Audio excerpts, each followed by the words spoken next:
UPPL BJP आरो AGP मित्र जथनि बिजाथि निर्मल कुमार ब्रह्म बिथाङा एसे आगोलाव नमिनेशन होबाय आरो बिथांनि नमिनेशना एक्सेप्ट जादों। दा बे समाव जों बयबो बेवहाय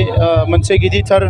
सुबुं गौमायाव बाहागो लादों आरो निर्मल कुमार ब्रह्म बिथाङा जे गोबां भटआव देरहागोन बियो रोखा जाबाय। रायजो राजाफ्रा दिनै UPPL दोलोनि खामानि मावनायखौ जोबोद मोजां मोनदों आरो बेजों लोगोसे आसामाव UPPL BJP आरो AGP नि सरकार BTR आव UPPL आरो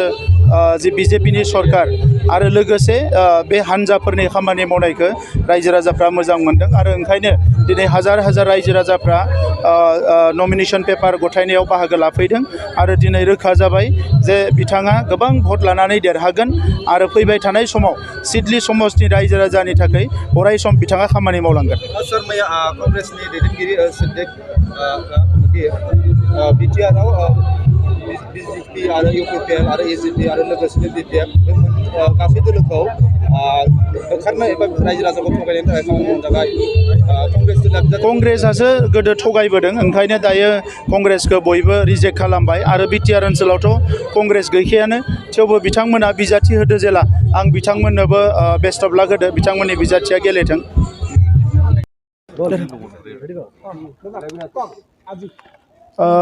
নমিনেশনের কাম চলি আছে আৰু খুব সুন্দৰকৈ হৈ গ'ল। আমি বহুত আনন্দিত আজি যে সিডলি সমষ্টিত সিডলিবাসী ৰাইজে যোৱাবাৰ পাৰ্লিয়ামেণ্ট নিৰ্বাচনতো আমাক বিপুল ভোট দিছে। ইয়াৰ আগত যিটো এছেম্বলি নিৰ্বাচন আছিলে তাতেও বিপুল ভোট দিছে আৰু এইবেলি যিটো বাই ইলেকশ্যন হ'বলৈ গৈ আছে ইয়াৰ পৰিৱেশটো সম্পূৰ্ণ এটা বিপৰীত পৰিৱেশ দেখিবলৈ পাইছোঁ কাৰণ সকলো ৰাইজে এতিয়া হিল দল ভাঙি ওলাই আহিছে আৰু আজিয়ে ক'ব পাৰে যে আমাৰ প্ৰাৰ্থীজন বহুত ভোটত বিজয় হ'ব।